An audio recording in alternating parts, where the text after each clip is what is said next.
40ರ ನಂತರ metabolic slowdown ನಿಂದ muscle wasting, bone density ಕಮ್ಮಿ, ಮಂಡಿ ನೋವು, ಸೊಂಟ ನೋವು, ಬೆನ್ನೋವು ಇದಕ್ಕೆಲ್ಲ ಪರಿಹಾರ clinically tested Amrit noni ortho plus. Noni ಮತ್ತು ಔಷಧೀಯ ಗಿಡಮೂಲಿಕೆಗಳು ನೋವನ್ನ ಕಮ್ಮಿ ಮಾಡಿ ಪೋಷಕಾಂಶ ನೀಡಿ ಮೂಳೆ ಸ್ನಾಯುಗಳನ್ನ ಬಲಪಡಿಸುತ್ತವೆ. ಅಮೃತ್ ನೋನಿ ಆರ್ಥೋ ಪ್ಲಸ್ ನೋವು ರಹಿತ ಜೀವನಕ್ಕಾಗಿ. ಖರೀದಿಸಲು ಲಿಂಕ್ ಡಿಸ್ಕ್ರಿಪ್ಷನ್ ಮತ್ತು ಪಿನ್ಡ್ ಕಾಮೆಂಟ್ ನಲ್ಲಿದೆ. ಕೇಂದ್ರ ಮಿಷನ್ ಮ್ಯಾಗ್ನೆಟ್ ಸೂಜಿಗಲ್ಲು ತಯಾರಿಕೆಗಿಳಿದ ಮೋದಿ. ಅಯಸ್ಕಾಂತಕ್ಕಾಗಿ 7,000 ಕೋಟಿ ರೂಪಾಯಿ ಖರ್ಚು. ಏನಿದು ಮೋದಿ ಚುಂಬಕ ತಂತ್ರ? ಸ್ನೇಹಿತರೆ, 147 ಕೋಟಿ ಜನಸಂಖ್ಯೆಯ ವಿಶ್ವದ ಅತಿದೊಡ್ಡ ರಾಷ್ಟ್ರ. ಆ ಅತಿದೊಡ್ಡ ರಾಷ್ಟ್ರದ ಪ್ರಧಾನಿ ನರೇಂದ್ರ ಮೋದಿ ಎಲ್ಲಾ ಬಿಟ್ಟು ಸೂಜಿಗಲ್ಲು ತಯಾರಿಕೆಗೆ ಇಳಿದಿದ್ದಾರೆ. ದೇಶದಲ್ಲಿ ಮಾಡೋಕೆ ನೂರಾರು ಕೆಲಸಗಳಿದಾವೆ, ತಯಾರಿಸೋಕೆ ನೂರಾರು ವಸ್ತುಗಳಿದಾವೆ. ಆದ್ರೆ ಅದೆಲ್ಲ ಬಿಟ್ಟು ಈ ಸೂಜಿಗಲ್ಲು ಅಯಸ್ಕಾಂತ ತಯಾರಿಕೆಗೆ ಮುಂದಾಗಿದ್ದಾರೆ. ಮ್ಯಾಗ್ನೆಟ್ ಇದಕ್ಕಾಗಿ ಒಂದಲ್ಲ ಎರಡಲ್ಲ ಭರ್ತಿ 7,000 ಕೋಟಿ ರೂಪಾಯಿ ಸುರಿಯೋಕೆ ಮುಂದಾಗಿದ್ದಾರೆ. ವರ್ಷಕ್ಕೆ 6,000 ಟನ್ ತೂಕದ ಈ ಸೂಜಿಗಲ್ಲು ತಯಾರಿಸಬೇಕು ಅಂತ ಹೊರಟಿದ್ದಾರೆ ಪಿಎಂ. ಹಾಗಿದ್ರೆ ಏನಿದು ಭಾರತದ ಮ್ಯಾಗ್ನೆಟ್ ತಂತ್ರ? ಎಲ್ಲಾ ಬಿಟ್ಟು ಈ ಅಯಸ್ಕಾಂತ ತಯಾರಿಸೋಕೆ ಮೋದಿ ಇಷ್ಟೆಲ್ಲ ಪ್ರಯತ್ನ ಪಡ್ತಿರೋದು ಯಾಕೆ? ಇಷ್ಟೊಂದು ಮ್ಯಾಗ್ನೆಟ್ ಇಟ್ಕೊಂಡು ಯಾರನ್ನ ಯಾವುದಕ್ಕೆ ಏನನ್ನ ಸೆಳಿಬೇಕು ಅಂತ ಲೆಕ್ಕಾಚಾರ ಹಾಕಿದ್ದಾರೆ ಪ್ರಧಾನಿ. ಅಯಸ್ಕಾಂತ ಸರ್ಕಾರವನ್ನ ಇಷ್ಟೊಂದು ಆಕರ್ಷಿಸ್ತಿರೋದು ಯಾಕೆ? ಎಲ್ಲವನ್ನ ಎಕ್ಸ್ಪ್ಲೈನ್ ಮಾಡ್ತೇವೆ. ಕಡೆ ತನಕ ಮಿಸ್ ಮಾಡದೆ ನೋಡಿ ಸ್ನೇಹಿತರೆ. ಅದಕ್ಕಿಂತ ಮುಂಚೆ ಸ್ನೇಹಿತರೆ, ಸಬ್ಸ್ಕ್ರೈಬ್ ಮಾಡದೇ ಇರೋ ವೀಕ್ಷಕರಲ್ಲಿ ಮನವಿ, ದಯವಿಟ್ಟು ವಿಡಿಯೋ ಕೆಳಗಿರೋ ಸಬ್ಸ್ಕ್ರೈಬ್ ಬಟನ್ ಮೇಲೆ ಕ್ಲಿಕ್ ಮಾಡಿ, ಹಾಗೆ ಪಕ್ಕದ ಬೆಲ್ ಐಕಾನ್ ಮೇಲೆ ಕ್ಲಿಕ್ ಮಾಡಿ ನೇರವಾಗಿ ಮಸ್ತ್ ಮಗ ಫ್ಯಾಮಿಲಿಯೊಂದಿಗೆ ಕನೆಕ್ಟ್ ಆಗಿ ಅನ್ನೋ ಮನವಿ. ಬನ್ನಿ ಆರಂಭ ಮಾಡೋಣ. Bharat mission magnet. Bharat REPM ಅನ್ನೋ ವಿಶೇಷ ಮ್ಯಾಗ್ನೆಟ್ ತಯಾರಿಸೋಕೆ ಮುಂದಾಗಿದೆ. ಇದು ಅಂತಿಂತ ಮ್ಯಾಗ್ನೆಟ್ ಅಲ್ಲ, ರೇರ್ ಅರ್ತ್ ಮ್ಯಾಗ್ನೆಟ್. ಯಾವ ಮ್ಯಾಗ್ನೆಟ್ ಬಲದಿಂದ ಚೀನಾ ಇವತ್ತು ಇಡೀ ವಿಶ್ವವನ್ನ ಚುಂಬಕದಂತೆ ತನ್ನತ್ತ ಸೆಳಿತಾ ಇದೆಯೋ, ಕಂಟ್ರೋಲ್ ಮಾಡ್ತಾ ಇದೆಯೋ, ಅಮೆರಿಕವನ್ನ ಕೂಡ ತಕದೈ ಅಂತ ಕುಣಿಸ್ತಾ ಇದೆಯೋ, ಅದೇ ರೇರ್ ಅರ್ತ್ ಮ್ಯಾಗ್ನೆಟ್ ನ ಭಾರತ ಇವತ್ತು ಸ್ವದೇಶಿಯಾಗಿ ಉತ್ಪಾದಿಸೋಕೆ ಹೊರಟಿದೆ.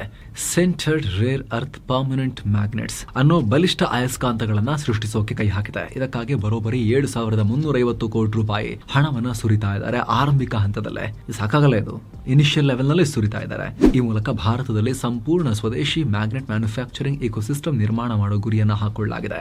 7 ವರ್ಷ ಜಾರಿ ಇರೋ ಈ ಯೋಜನೆ ಅಡಿಯಲ್ಲಿ ವಾರ್ಷಿಕವಾಗಿ ಸುಮಾರು 6,000 ಟನ್ ಮ್ಯಾಗ್ನೆಟ್ ಉತ್ಪಾದಿಸಬೇಕು ಅಂತ ಭಾರತ ಅನ್ಕೊಂಡಿದೆ. ಏನಿದು ರೇರ್ ಅರ್ತ್ ಮ್ಯಾಗ್ನೆಟ್? ಏನಿದ್ರ ವಿಶೇಷತೆ? ಸ್ನೇಹಿತರೆ, ನಿಮಗೆಲ್ಲ ಗೊತ್ತಿರೋ ಹಾಗೆ sintered rare earth permanent magnets ಅಥವಾ REPMs ಅಥವಾ ಸಿಂಪಲ್ ಆಗಿ ರೇರ್ ಅರ್ತ್ ಮ್ಯಾಗ್ನೆಟ್ಸ್ ಅಂದ್ರೆ ಭೂಮಿಯಲ್ಲಿ ಸಿಗೋ ಅಪರೂಪದ ಖನಿಜಗಳನ್ನ ಬಳಸಿ ನಿರ್ಮಾಣ ಮಾಡೋ ಅಯಸ್ಕಾಂತಗಳು. 3 ರೇರ್ ಅರ್ತ್ ಖನಿಜಗಳನ್ನ ಒಟ್ಟಿಗೆ ಮಿಶ್ರ ಮಾಡಿ ಈ ವಿಶೇಷ ಅಯಸ್ಕಾಂತವನ್ನ ತಯಾರಿಸಲಾಗುತ್ತೆ. ಸಾಮಾನ್ಯ ಅಯಸ್ಕಾಂತಕ್ಕಿಂತ ಇವು ತುಂಬಾ ಪವರ್ಫುಲ್. ಅತ್ಯಂತ ಗರಿಷ್ಠ ಟೆಂಪರೇಚರ್ ನಲ್ಲೂ ಕೂಡ ರೇರ್ ಅರ್ತ್ ಮ್ಯಾಗ್ನೆಟ್ಸ್ ತಮ್ಮ ಮ್ಯಾಗ್ನೆಟಿಕ್ ಗುಣವನ್ನ ಹಾಗೆ ಉಳಿಸ್ಕೊಳ್ತವೆ. ಅಲ್ಲದೆ ಮ್ಯಾಗ್ನೆಟಿಕ್ ಫೀಲ್ಡ್ ಕೂಡ ರೇರ್ ಅರ್ತ್ ಮ್ಯಾಗ್ನೆಟ್ ನಲ್ಲಿ ತುಂಬಾ ಸ್ಟ್ರಾಂಗ್. ಉದಾಹರಣೆಗೆ ಹೇಳಬೇಕು ಅಂದ್ರೆ 1 kg ತೂಕವನ್ನು ಹಿಡಿದೆತ್ತೋಕೆ ಸಾಮಾನ್ಯ ಮ್ಯಾಗ್ನೆಟ್ ನಲ್ಲಿ 5 ಸೆಂಟಿಮೀಟರ್ ಉದ್ದ, 5 ಸೆಂಟಿಮೀಟರ್ ಅಗಲದ ಅಯಸ್ಕಾಂತ ಬೇಕಾಗುತ್ತೆ. ಆದ್ರೆ ಅದೇ ರೇರ್ ಅರ್ತ್ ಮ್ಯಾಗ್ನೆಟ್ ನಲ್ಲಿ ಕೇವಲ 1 ಸೆಂಟಿಮೀಟರ್ ಉದ್ದ, 1 ಸೆಂಟಿಮೀಟರ್ ಅಗಲದ ಅಯಸ್ಕಾಂತ ಈ ಕೆಲಸವನ್ನ ಮಾಡ್ಬಿಡುತ್ತೆ. ಗಾತ್ರದಲ್ಲಿ ತನಗಿಂತ 5 ಪಟ್ಟು ದೊಡ್ಡ ಸಾಮಾನ್ಯ ಅಯಸ್ಕಾಂತ ಮಾಡೋ ಕೆಲಸವನ್ನ ಈ ಒಂದು ರೇರ್ ಅರ್ತ್ ಮ್ಯಾಗ್ನೆಟ್ ಮಾಡ್ಬಿಡುತ್ತೆ. 4-5 ಪಟ್ಟು ಚಿಕ್ಕದು.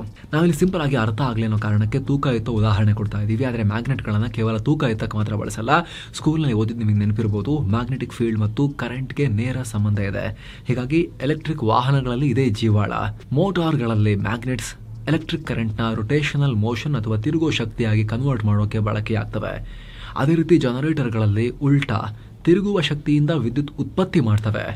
ಏನು ಸ್ಪೀಕರ್, ಹೆಡ್ಫೋನ್ ನಂತ ಧ್ವನಿವರ್ಧಕಗಳಲ್ಲಿ ಎಲೆಕ್ಟ್ರಿಕ್ ಸಿಗ್ನಲ್ಸ್ ನ ಸೌಂಡ್ ವೇವ್ ಆಗಿ ಕನ್ವರ್ಟ್ ಮಾಡ್ತವೆ. ಹಾಗೆ ಹಾರ್ಡ್ ಡಿಸ್ಕ್, ಮೆಮೊರಿ ಕಾರ್ಡ್ಗಳಲ್ಲಿ ಡೇಟಾನ ಚಿಕ್ಕ ಚಿಕ್ಕ ಮ್ಯಾಗ್ನೆಟಿಕ್ ಪ್ಯಾಟರ್ನ್ ಗಳಾಗಿ ಸ್ಟೋರ್ ಮಾಡ್ತವೆ. ಹೀಗಾಗಿ ಡಿಫೆನ್ಸ್ ನಿಂದ ಏರೋಸ್ಪೇಸ್ ವರೆಗೆ, ಮೊಬೈಲ್ ನಿಂದ EV ಕಾರ್ಗಳವರೆಗೆ ಎಲ್ಲ ಕ್ಷೇತ್ರಗಳಲ್ಲಿ ರೇರ್ ಅರ್ತ್ ಮ್ಯಾಗ್ನೆಟ್ಗಳು ಅತ್ಯವಶ್ಯಕ. ಆದರೆ ಇವುಗಳ ಸಪ್ಲೈನಲ್ಲಿ ಚೀನಾ ಡಾಮಿನೇಟ್ ಮಾಡ್ತಾ ಇದೆ. ಜಾಗತಿಕ ರೇರ್ ಅರ್ತ್ ಮ್ಯಾಗ್ನೆಟ್ಸ್ ಮಾರ್ಕೆಟ್ ನಲ್ಲಿ ಭರ್ತಿ 90%ಗೂ ಅಧಿಕ ಪಾಲನ್ನ ಚೀನಾ ಹೊಂದಿದೆ. ಹೀಗಾಗಿ ಭಾರತ ಸೇರಿ ಇಡೀ ವಿಶ್ವ ಈ ವಿಚಾರದಲ್ಲಿ ಚೀನಾ ಮೇಲೆ ಡಿಪೆಂಡ್ ಆಗಿದೆ. ಆದ್ರೆ ಭಾರತ ಈಗ ಆ ಅವಲಂಬನೆಯನ್ನ ಮುರಿಯೋಕೆ ನೋಡ್ತಾ ಇದೆ. ಏನೋ ಸ್ನೇಹಿತರೆ, ವರದಿಯಲ್ಲಿ ಮುಂದುವರಿಯುವ ಮುನ್ನ 7 ಸೈನ್ಸ್ ಟೂರಿಸಂ ಕಂಪನಿ ಕಾಶಿ ಅಯೋಧ್ಯೆಗೆ ಮತ್ತೊಂದು ಟ್ರಿಪ್ ಆಯೋಜನೆ ಮಾಡಿದೆ. ಆಫರ್ ಪ್ರೈಸ್ ಕೇವಲ 39,500 ರೂಪಾಯಿ ಮಾತ್ರ. Kashi, Ayodhya, Triveni Sangam, Gaya, Bodh Gaya 4 night 5 days trip ಇದು. ಈ ಪ್ಯಾಕೇಜ್ ಅಲ್ಲಿ flight tickets, 3 star hotel stay, all meals, ದೇವರ ದರ್ಶನ, AC ಟ್ರಾನ್ಸ್ಪೋರ್ಟ್ ವ್ಯವಸ್ಥೆ, ಬೋಟಿಂಗ್ ಮತ್ತು ಆಟೋ ಚಾರ್ಜಸ್, 24/7 ಟೂರ್ ಮ್ಯಾನೇಜರ್ ಸೌಲಭ್ಯ, ಹಿರಿಯ ನಾಗರಿಕರಿಗೆ ವಿಶೇಷ ಕೇರ್ ಕೂಡ ಇರುತ್ತೆ. ಹೊರಡೋ ದಿನ 9 ನವೆಂಬರ್ 2025. ಕೆಲವೇ ಸೀಟುಗಳು ಲಭ್ಯ. ಆಸಕ್ತರು ಈ ನಂಬರ್ಗೆ ಕಾಲ್ ಮಾಡೋ ಮೂಲಕ ನಿಮ್ಮ ಸೀಟನ್ನ ಕೂಡ ಬುಕ್ ಮಾಡಬಹುದು. ಬನ್ನಿ ಈಗ ವರದಿಯಲ್ಲಿ ಮುಂದುವರಿಯೋಣ.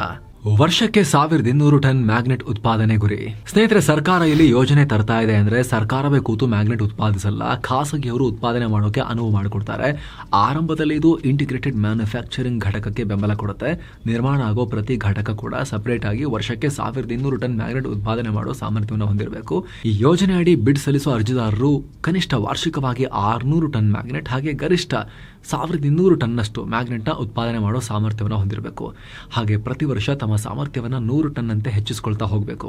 ಇಷ್ಟು ಅರ್ಹತೆ ಹೊಂದಿರೋ ಕಂಪನಿಗಳು ಬಿಡ್ ಸಲ್ಲಿಸಬಹುದು. ಸಾಮಾನ್ಯವಾಗಿ ರೇರ್ ಅರ್ತ್ ಮ್ಯಾಗ್ನೆಟ್ ಉತ್ಪಾದನೆಯಲ್ಲಿ ಗಣಿಗಾರಿಕೆ, ಬೆನಿಫಿಕೇಶನ್ ಅಂದರೆ ಇಂಪ್ಯೂರಿಟಿಗಳನ್ನು ತೆಗೆದುಹಾಕೋದು, processing, extraction, rare earth oxide ಸಂಸ್ಕರಣೆ, ಮೆಟಲ್ ಮತ್ತು ಅಲಾಯ್ ಕನ್ವರ್ಷನ್, ಮ್ಯಾಗ್ನೆಟ್ ಮ್ಯಾನುಫ್ಯಾಕ್ಚರಿಂಗ್ ಹೀಗೆ ಸಾಕಷ್ಟು ಹಂತಗಳಿವೆ.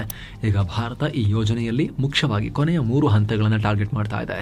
ರೇರ್ ಅರ್ತ್ ಆಕ್ಸೈಡ್ನಿಂದ ಮೆಟಲ್ ಮಾಡೋದು, ಮೆಟಲ್ಸ್ನ ಅಲಾಯ್ ಆಗಿ ಕನ್ವರ್ಟ್ ಮಾಡೋದು ಮತ್ತು ಆ ಅಲಾಯ್ನಿಂದ ಮ್ಯಾಗ್ನೆಟ್ಸ್ ಮಾಡೋ ಕೆಲಸವನ್ನು ಭಾರತದಲ್ಲಿನ ಉತ್ಪಾದನಾ ಘಟಕಗಳು ಮಾಡಬೇಕು ಅಂತ ಬಯಸ್ತಾ ಇದೆ. ಅದರಲ್ಲೂ ರೇರ್ ಅರ್ತ್ ಮ್ಯಾಗ್ನೆಟ್ನಲ್ಲಿ 2 ರೀತಿಯ ಮ್ಯಾಗ್ನೆಟ್ಸ್ ಇದಾವೆ, ನಿಯೋಡಿಮಿಯಂ ಮತ್ತು ಸಮೇರಿಯಂ ಮ್ಯಾಗ್ನೆಟ್ಸ್. ಭಾರತ ಇದರಲ್ಲೀಗ ನಿಯೋಡಿಮಿಯಂ ಮ್ಯಾಗ್ನೆಟ್ಸ್ ತಯಾರಿಸಬೇಕು ಅಂತ ಅನ್ಕೊಂಡಿದೆ. ಸರ್ಕಾರದಿಂದ 2 ಹಂತದಲ್ಲಿ ಬೆಂಬಲ. ಬಿಡ್ನಲ್ಲಿ ಆಯ್ಕೆಯಾದ ಸಂಸ್ಥೆಗಳಿಗೆ ಸರ್ಕಾರ 2 ಹಂತದಲ್ಲಿ ಹಣಕಾಸಿನ ಬೆಂಬಲ ಕೊಡುತ್ತೆ. ಮೊದಲನೇದು ಸೇಲ್ಸ್ ಲಿಂಕ್ಡ್ ಇನ್ಸೆಂಟಿವ್, ಮಾರಾಟ ಸಂಬಂಧಿತ ಪ್ರೋತ್ಸಾಹ. ಅಂದರೆ ಈಗ ಸೇಲ್ಸ್ ಕಂಪನಿಗಳು ತನ್ನ ಪ್ರಾಡಕ್ಟ್ಸ್ನ ಹೆಚ್ಚು ಸೇಲ್ಸ್ ಮಾಡಿದ ಸೇಲ್ಸ್ಮನ್ಗೆ ಬೋನಸ್ ಕೊಡ್ತಾವಲ್ವಾ, ಆ ಥರ ಇಲ್ಲಿ ಮ್ಯಾಗ್ನೆಟ್ಸ್ನ ಹೆಚ್ಚು ಸೇಲ್ ಮಾಡಿದ ಕಂಪನಿಗೆ ಸರ್ಕಾರ ದುಡ್ಡು ಕೊಡುತ್ತೆ, ವೆಲ್ ಡನ್, ಚೆನ್ನಾಗಿ ಮಾಡಿದ್ರಿ ಅಂತ ಹೇಳಿ. ಈ ಯೋಜನೆ ಭಾಗವಾಗಿ ಸರ್ಕಾರ ಪ್ರತಿ ಕೆಜಿ ಮ್ಯಾಗ್ನೆಟ್ಸ್ಗೆ ಅಂದರೆ ನಿಯೋಡಿಮಿಯಂ ಮ್ಯಾಗ್ನೆಟ್ಸ್ಗೆ 2150 ರೂಪಾಯಿವರೆಗೆ ಸೇಲ್ಸ್ ಲಿಂಕ್ಡ್ ಇನ್ಸೆಂಟಿವ್ ಕೊಡೋಕೆ ಪ್ಲಾನ್ ಮಾಡಿಕೊಂಡಿದೆ. ಎರಡನೇದು ಸಬ್ಸಿಡಿ. ಭಾರತದಲ್ಲಿ ಮ್ಯಾಗ್ನೆಟ್ ಮ್ಯಾನುಫ್ಯಾಕ್ಚರಿಂಗ್ ಯೂನಿಟ್ನ ನಿರ್ಮಿಸುವ ಕಂಪನಿಗಳಿಗೆ ಕ್ಯಾಪಿಟಲ್ ಸಬ್ಸಿಡಿ ಕೊಡಲಾಗುತ್ತೆ. ಇಲ್ಲಿ ಕ್ಯಾಪಿಟಲ್ ಸಬ್ಸಿಡಿ ಅಂದರೆ ಬಿಸ್ನೆಸ್ ಆರಂಭದಲ್ಲಿ ಮಷಿನರಿ, ಜಾಗ, ಲ್ಯಾಂಡ್, ಕಟ್ಟಡ ಖರೀದಿಯಲ್ಲಿ ಕೊಡೋ ಸಬ್ಸಿಡಿ. ಫಲಾನುಭವಿ ಕಂಪನಿಗಳು 2025 ಏಪ್ರಿಲ್ 1 ನಂತರ ಭಾರತದಲ್ಲಿ ಮಾಡಿದ ಹೂಡಿಕೆಗೆ 15% ಕ್ಯಾಪಿಟಲ್ ಸಬ್ಸಿಡಿಯನ್ನು ಕೂಡ ಕೊಡಲಾಗುತ್ತೆ. ಇದರಿಂದ ಭಾರತದಲ್ಲಿ ಮ್ಯಾಗ್ನೆಟ್ ಉತ್ಪಾದನೆಯನ್ನು ಹೊಸದಾಗಿ ಶುರು ಮಾಡೋ ಕಂಪನಿಗಳಿಗೆ ಆರಂಭಿಕ ವೆಚ್ಚ, ಇನಿಷಿಯಲ್ ಕಾಸ್ಟ್ ಕಮ್ಮಿ ಆಗುತ್ತೆ. ಬನ್ನಿ ಹೂಡಿಕೆ ಮಾಡಲಿ, ನಾವು ಸ್ವಲ್ಪ ನಿಮ್ಮ ಬರ್ಡನ್ ಕಮ್ಮಿ ಮಾಡ್ತೀವಿ ಅಂತ ಸರ್ಕಾರ ಲೆಕ್ಕಾಚಾರ. ಜೊತೆಗೆ ಸ್ನೇಹಿತರೆ, ಇಂಪಾರ್ಟೆಂಟ್ ವಿಚಾರ ಏನು ಅಂದರೆ ಸದ್ಯ ಬೇರೆ ರಾಷ್ಟ್ರಗಳಿಂದ ಮಷಿನ್ಗಳನ್ನು ತರಿಸ್ಕೋಬೇಕು. ಹೀಗಾಗಿ ರೇರ್ ಅರ್ತ್ ಉಪಕರಣಗಳು ಸಿಕ್ಕಾಪಟ್ಟೆ ದುಬಾರಿ. ಇದನ್ನು ಮ್ಯಾನೇಜ್ ಮಾಡೋಕೆ ಈ ಕ್ಯಾಪಿಟಲ್ ಸಬ್ಸಿಡಿ ಹೆಲ್ಪ್ ಮಾಡುತ್ತೆ. ಸದ್ಯ ಭಾರತದಲ್ಲಿ ದೊಡ್ಡ ಪ್ರಮಾಣದಲ್ಲಿ ರೇರ್ ಅರ್ತ್ ಮೈನಿಂಗ್ ಕೂಡ ನಡೆಸ್ತಾ ಇಲ್ಲ. ಮಯನ್ಮಾರ್ ಅಂತ ರಾಷ್ಟ್ರ ಕಂಪೇರ್ ಮಾಡಿದ್ರೆ ನಮ್ಮಲ್ಲಿ ಇಲ್ಲಿವರೆಗೆ ಅಂತ ಭಾರಿ ದೊಡ್ಡ ನಿಕ್ಷೇಪವನ್ನು ಪತ್ತೆ ಮಾಡೋ ಕೆಲಸ ಕೂಡ ಆಗಿಲ್ಲ. ಹೀಗಾಗಿ ಭಾರತ ಮಯನ್ಮಾರ್ನಲ್ಲಿ ಕಚಿನ್ ಪ್ರಾಂತ್ಯವನ್ನು ಕಂಟ್ರೋಲ್ ಮಾಡ್ತಿರೋ ಬಂಡುಕೋರರ ಬಳಿ ಅಪರೂಪದ ಖನಿಜಗಳಿಗಾಗಿ ಮಾತುಕತೆ ನಡೆಸ್ತಾ ಇದೆ ಅನ್ನೋ ರಿಪೋರ್ಟ್ಸ್ ಕೂಡ ಇವೆ. ಈ ವರದಿಯಲ್ಲದ್ರ ಬಗ್ಗೆ ನಾವು ಮಾಹಿತಿಯನ್ನು ಕೊಟ್ಟಿದ್ವಿ. ಆದರೆ ಸದ್ಯಕ್ಕೆ ಭಾರತದಲ್ಲಿ department of atomic energy 500 ton NdPr ಅಂದರೆ ನಿಯೋಡಿಮಿಯಂ ಪ್ರೆಸಿಯೋಡಿಮಿಯಂ ಆಕ್ಸೈಡ್ನ ಉತ್ಪಾದನೆ ಮಾಡ್ತಿದೆ. ಇದರಿಂದ 1500 ಟನ್ ಮ್ಯಾಗ್ನೆಟ್ನ ರೆಡಿ ಮಾಡಬಹುದಾಗಿದೆ. ಹೀಗಾಗಿ ಭಾರತದಲ್ಲಿ ಮ್ಯಾಗ್ನೆಟ್ ತಯಾರಿಕೆಗೆ ಮುಂದಾಗುವ ಕಂಪನಿಗಳು ಇನ್ನುಳಿದ NdPr ಆಕ್ಸೈಡ್ನ ವಿದೇಶಗಳಿಂದ ಆಮದು ಮಾಡ್ಕೋಬೇಕಾಗಿದೆ. ಹೀಗಾಗಿ ಸಿಕ್ಕಾಪಟ್ಟೆ ಖರ್ಚಾಗುತ್ತೆ. ಅದಕ್ಕೆ ಈ ಸಬ್ಸಿಡಿಯಿಂದ ಹೆಲ್ಪ್ ಆಗಬಹುದು ಅನ್ನೋ ಲೆಕ್ಕಾಚಾರ. ಸರ್ಕಾರ ಲಾಂಚ್ ಮಾಡ್ತಿರೋ ಯೋಜನೆಯಲ್ಲಿ ಫೆಸಿಲಿಟಿಗಳ ನಿರ್ಮಾಣ ಮಾಡೋಕೆ ಮತ್ತು ಉತ್ಪಾದನೆ ಆರಂಭ ಮಾಡೋಕೆ 2 ವರ್ಷಗಳ ಕಾಲಾವಕಾಶ ಕೊಡಲಾಗ್ತಿದೆ. ನಂತರ 3 ರಿಂದ 7 ವರ್ಷಗಳ ನಡುವೆ ಪ್ರೊಡಕ್ಷನ್ನ ಕ್ರಮೇಣ ಏರಿಕೆ ಮಾಡ್ತಾ ಪ್ರತಿ ವರ್ಷಕ್ಕೆ 6000 ಟನ್ ಉತ್ಪಾದನೆ ಹೆಚ್ಚಿಸಿಕೊಳ್ಳೋ ಟಾರ್ಗೆಟ್ನ ಹಾಕೊಳ್ಳಲಾಗಿದೆ. ಒಂದ್ಸಲ ಶುರು ಆದರೆ ಇಕೋಸಿಸ್ಟಮ್ ಬಿಲ್ಡ್ ಆಗುತ್ತದೆ ಪಾಡಿಗದೆ ಅನ್ನೋದು ಸರ್ಕಾರದ ಪ್ಲಾನ್. ಬಿಡ್ಡಿಂಗ್ ಮತ್ತು ಆಯ್ಕೆ. ಬಿಡ್ಡಿಂಗ್ 2 ಹಂತದಲ್ಲಿ ನಡೆಯುತ್ತೆ. ಒಂದು ಟೆಕ್ನಿಕಲ್, ಇನ್ನೊಂದು ಫಿನಾನ್ಷಿಯಲ್ ಬಿಡ್. ಮೊದಲು ಟೆಕ್ನಿಕಲ್ ಬಿಡ್ ನಡೆಯಲಿದ್ದು ಇದರಲ್ಲಿ ಅರ್ಹತೆ ಪಡೆದವರಿಗೆ ಫಿನಾನ್ಷಿಯಲ್ ಬಿಡ್ನ ನಡೆಸಲಾಗುತ್ತೆ.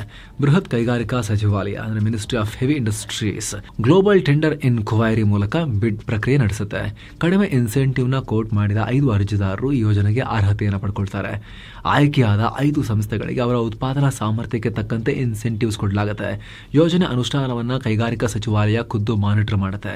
ಮೇಲ್ವಿಚಾರಣೆಗೋಸ್ಕರ MHI ಕಾರ್ಯದರ್ಶಿ ನೇತೃತ್ವದಲ್ಲಿ ಕಮಿಟಿಯೊಂದನ್ನು ರಚಿಸಲಾಗುತ್ತೆ.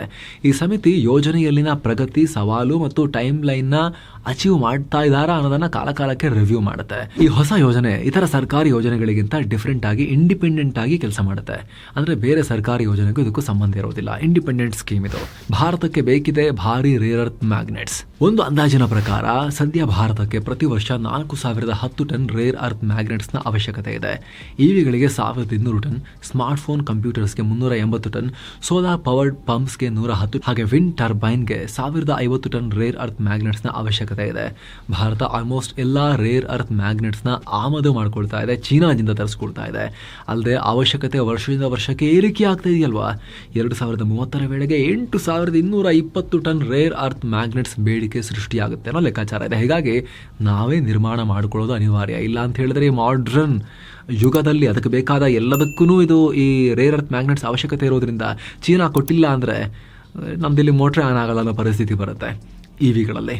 ಅಥವಾ ಈ ಎಲ್ಲ ಉದ್ಯಮಗಳಲ್ಲಿ ಮೇಲೆ ಹೇಳಿದ್ವಲ್ಲ ಅಲ್ಲಿ ಅನಿವಾರ್ಯ ನಾವು ಮಾಡ್ಕೊಳ್ಳೋದು. ಇದಕ್ಕೆ ಸಂಬಂಧಪಟ್ಟಂತೆ ನಿಮ್ಮ ಒಪಿನಿಯನ್ ಕಾಮೆಂಟ್ ಮಾಡಿ ತಿಳಿಸಿ ಸ್ನೇಹಿತರೆ. ಹಾಗೆ ಸ್ನೇಹಿತರೆ, ಮಸ್ತ್ ಮಗ ಪ್ರೀಮಿಯಂ ಮೆಂಬರ್ಶಿಪ್ ಫ್ಯಾಮಿಲಿಗೆ ನಿಮಗೂ ಆಸಕ್ತಿ ಇದ್ರೆ ನೀವು ಜಾಯ್ನ್ ಆಗೋಕೆ ಕನ್ಸಿಡರ್ ಮಾಡಬಹುದು. ನಮ್ಮ ಕೆಲಸದಲ್ಲಿ ವ್ಯಾಲ್ಯೂ ಪ್ರೊವೈಡ್ ಮಾಡ್ತಿದ್ದೀವಿ ಅಂತ ನಿಮಗೆ ಅನಿಸಿದ್ರೆ ಸ್ನೇಹಿತರೆ, ದಿನಕ್ಕೆ 99 ಪೈಸೆ ಏನೋ ಆಗುತ್ತೆ, ತಿಂಗಳಿಗೆ 29 ರೂಪಾಯಿ ಆಗುತ್ತೆ. ಅಲ್ಲಿ ನೀವು ವಿಡಿಯೋ ಕೆಳಗಿರೋ ಜಾಯಿನ್ ಬಟನ್ ಮೂಲಕ ಜಾಯ್ನ್ ಆಗ್ಬೋದು. ಆ್ಯಂಡ್ರಾಯ್ಡ್ ಯೂಸರ್ಸ್, ಆ್ಯಪಲ್ ಡಿವೈಸಸ್ನ ಯೂಸ್ ಮಾಡೋರು ಡಿಸ್ಕ್ರಿಪ್ಷನ್ ಮತ್ತು ಪಿನ್ ಮಾಡಿರೋ ಕಾಮೆಂಟ್ನಲ್ಲಿ ಕೊಟ್ಟಿರೋ ಮೆಂಬರ್ಶಿಪ್ ಲಿಂಕ್ ಅಂತಲೇ ಮೆನ್ಷನ್ ಮಾಡಿ ಕೊಟ್ಟಿರ್ತೀವಿ. ಅದ್ರ ಮೇಲೆ ಕ್ಲಿಕ್ ಮಾಡೋ ಮೂಲಕ ನೀವು ಬ್ರೌಸರ್ ಥ್ರೂ ಹೋಗಿ, ಸಫಾರಿ ಥ್ರೂ ಹೋಗಿ ಅಲ್ಲಿ ನೀವು ಆ್ಯಪಲ್ ಯೂಸರ್ಸ್ ಜಾಯಿನ್ ಆಗ್ಬೋದು. ಅಲ್ಲಿ ನಾವು ಮೆಂಬರ್ಸ್ ಓನ್ಲಿ ಎಕ್ಸ್ಕ್ಲೂಸಿವ್ ವೀಡಿಯೋಸನ್ನು ಕೂಡ ಅಲ್ಲಿ ನಾವು ನೀಡ್ತಾ ಇದ್ದೀವಿ. ಜ್ಞಾನಭರಿತ ಮಾಹಿತಿಯನ್ನು ಅಲ್ಲಿ ಕೊಡ್ತಾ ಇದ್ದೀವಿ. ಮೆಂಬರ್ಸ್ಗೆ ಮಾತ್ರ ಲಭ್ಯ ಇರುತ್ತೆ ಅದು.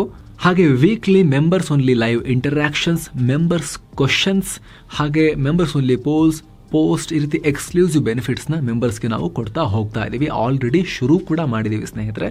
ಜಾಯ್ನ್ ಆಗೋ ಮೂಲಕ ನೀವು ಚೆಕ್ ಆಗಬಹುದು ಆಸಕ್ತರು. ಜೊತೆಗೆ ಇನ್ನೊಂದು ಮುಖ್ಯವಾಗಿರೋ ವಿಚಾರ ಏನಂದರೆ, ಅಲ್ಲಿ ಮೆಂಬರ್ಸ್ ಓನ್ಲಿ ಕಾಂಟೆಂಟ್ ಏನು ಬರುತ್ತೆ, ಅಲ್ಲಿ ಯಾವುದೇ ರೀತಿಯ ಆ್ಯಡ್ಸನ್ನು, ಎಕ್ಸ್ಟ್ರಾ ಜಾಹೀರಾತುಗಳನ್ನು ನಮ್ಮ ಕಡೆಯಿಂದ ನಾವು ಇನ್ಸರ್ಟ್ ಮಾಡ್ತಾ ಇಲ್ಲ.